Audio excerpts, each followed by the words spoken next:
Hey, what's up, turtles? Krik here with Black Outdoors. I'm going to be doing a video today showing how to sew a button back on a pair of pants in the field. So what we're going to need is some thread, a needle, and obviously the pants and button that need to be repaired. So this is the sewing / repair kit that I made. I did a video on this. I'm going to use it today. And the first order of business is going to get in here, get out the thread I want to use and the needle. Put that in there. I'm going to be using some regular cotton thread, and I have this black thread. I have this color coded on the actual little, I don't know, little holder, if you will, which tells me this is my working end, the little black and the slit I cut into it. This is my working end. So I need that, and I also need a needle, and I'm going to be using the smaller needle. You can reference that video I did on this whole kit to see what exactly I'm using, but I'm using the smaller of my two needles to sew, and I actually will be using this larger needle in a second.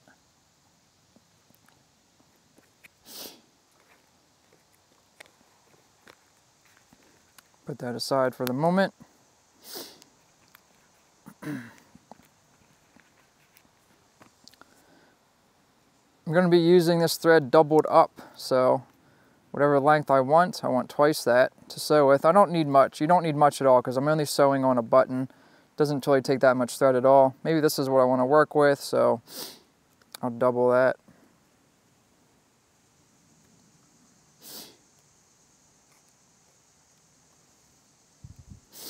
Let's see, double this up, see how much I'm working with. That'll be plenty. Pull out my knife. Sharp knife comes in handy.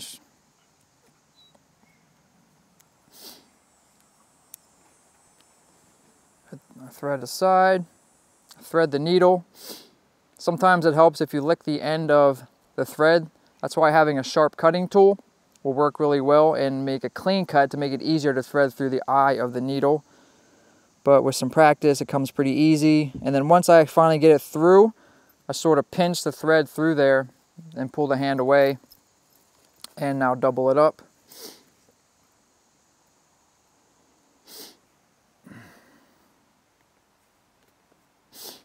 Match the two ends, because I need to put a knot in this as a stopper knot, so when I go through my first pass through the fabric, this will stop. There's a lot of ways you can put a knot in this, and I honestly feel lucky that I had sewing throughout school. I believe we call it like home economics in school, where the classes. There's a really simple way to put a sort of knot or just a cluster of thread at the bottom here.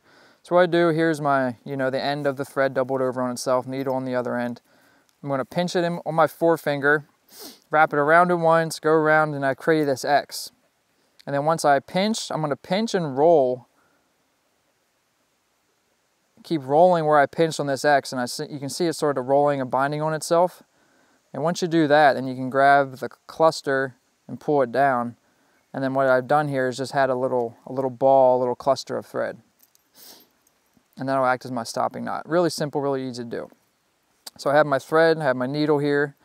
Next step, obviously, I need to get the button. And I believe it's in the side pocket.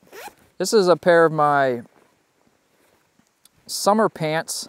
Not really super lightweight, because I wanted a pair that at least be a little bit cooler in the hot, humid months, but also something with some durability. So I can see where the button was originally sewn to this pants. So you can see this little box, where the thread needle came through originally. So what I'm going to do is just, at first, put my needle through here, roughly where it was originally. Come through this side. Oh, that was pretty far off. I didn't make that big an ordeal. Go through one of these buttons at first, and this is just to get the thread through it first. And then what I'm going to do is sort of keep it positioned. Now you can try it. Now if you really wanted, you could X this, or just go parallel, having the thread line. I'm going to just go keep these parallel. So what I'm going to do is just try to keep this button stationary as best I can at first here. Get this first pass to really keep it stationary and pass through. Come through the underside of my pants. Once I have that, I'm going to stop for a second and get out this larger needle.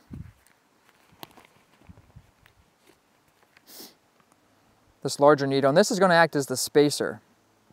and that'll make sense in a second. But once I have that, now I'm gonna see where I came through here. It could be a little neater. Let me pull that through. And clean this all up at the end. I'm gonna pass through where I went through the first time. Come through here, see where I'm coming, come through that hole again. Go down one more time. Try to keep it neat in the same spot. Go down here. And now at this point, what I want to do is pass this needle through here, and this will act as a spacer. So it'll keep the button a little bit off the pant, which will actually give space for whenever you're actually, putting the buttonhole through this on the other side of the closure system, if you will, top of the zipper. This just puts space between the pant and the button. You could use a piece of wood, whittle down a small piece of wood, something like that, anything you have. But this is an important step because I will need the space again in this process. So I'm going to pass this through, what was that, twice through this hole, or this side of the button. I'm going to go through this one more time. It's always a challenge to do something on camera trying to keep it in frame. Pass through here again. Go down through here again.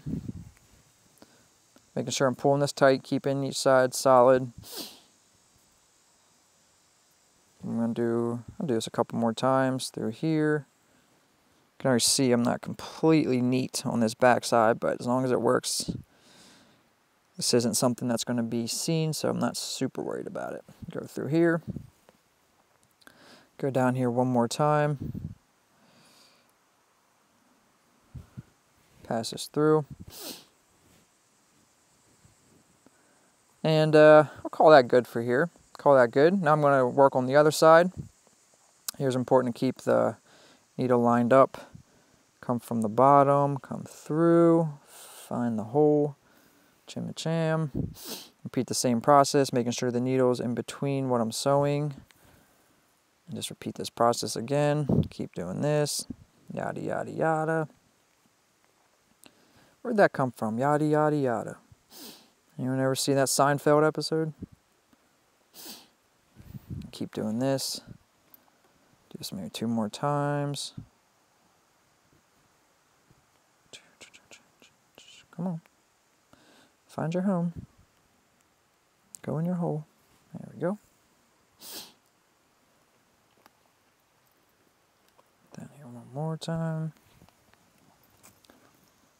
Now I have the needle coming through the back side. You can see this isn't super clean, but this will work. It'll hold.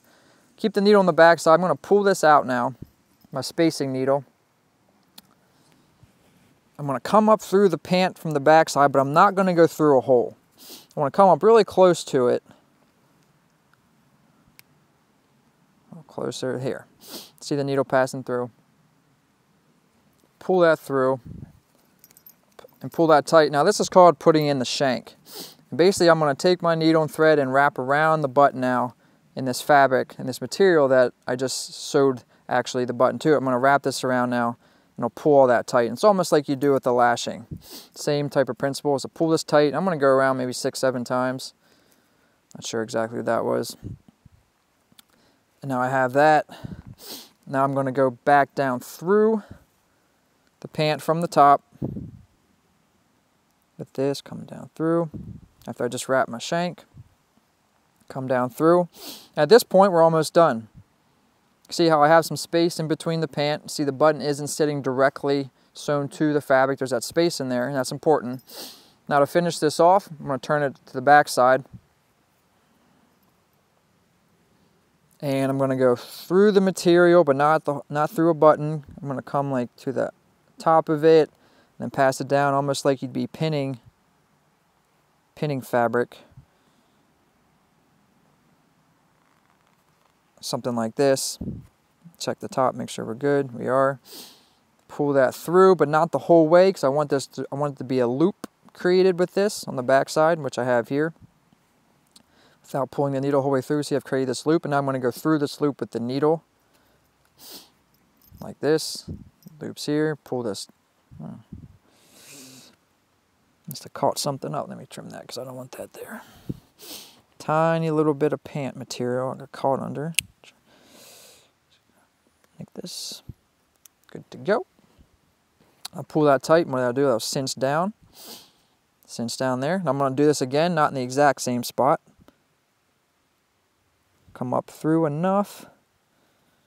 Let me come over here a little bit. Come up through. Where are you, needle? Where are you? Too high. I don't like that. I'm going to come up here, a little bit better piece of fabric. Come through the top, and then come back. Come back down. So I'm going through the top side here. You can see the needle passing through the top here. Now I can have this, you know, much closer to this button if I really, really cared. And maybe I will just for the sake, because I mentioned it. It's just trial and error.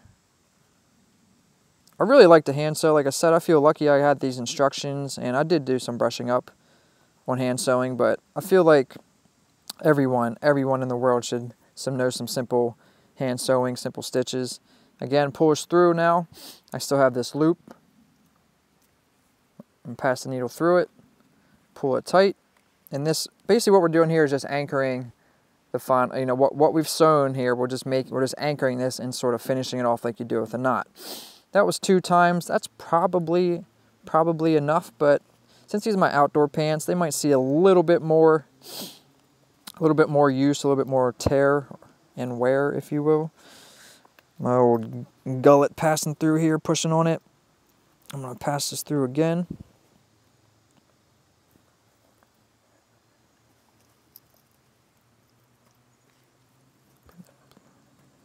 Pass this through, keeping that loop, don't pass the whole way through. Go through it one more time, pull it tight, and now I'm calling that good. What I'm going to do at this point is cut this thread, cut the needle off of this thread, and maybe do some overhand knots in this. It's a really sharp knife makes a difference. No pressure at all.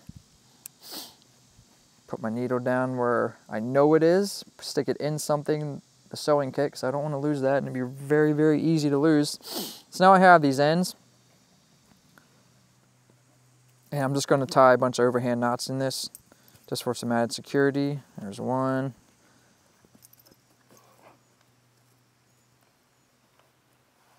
2, I'll do 1 more. Reef knot, square knot, and just keep doing this. At that point, I'm going to call that good, and I'm going to trim off these ends. Not necessary to keep them that length.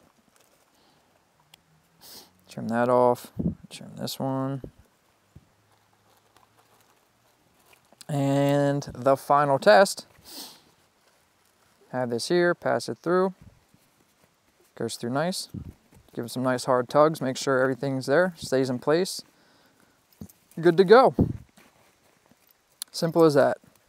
So that's really all there is to it. Right now, before I do anything else, before I stand up, I'm just going to make sure my thread's back in order, put everything back in my kit, because like I said, a small needle like this, you probably can't even see it.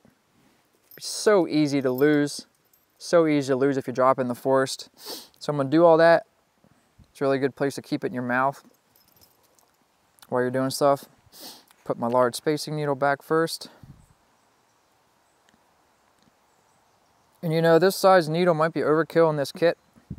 The large spacing needle you saw me use. But you saw it come in handy for doing this, so still has a use. Put the needle back in, bada bing. Thread, duct tape, snap. So that's all there is to it. If you have any other techniques to sew this sort of button, this particular button back on a pant, let me know. You saw how quick it was, very easy. There's a little bit of know-how and some understanding of basic ways to anchor thread or finish off a stitch, stuff like that. You could just wrap the crap out of that, you know what I mean, and make it work. But I really like to sew. I'm interested in hand sewing and using machines, so I like to do it, you know, sort of a correct way, if you will. But that's basically all there is to it. So I hope the video was helpful. This video will be up on blackoutdoors.com. You can remember to check out our website. All our content's up there, along with the other social media outlets we're on right now. This is Krik signing out with Black Outdoors. Later, turtles.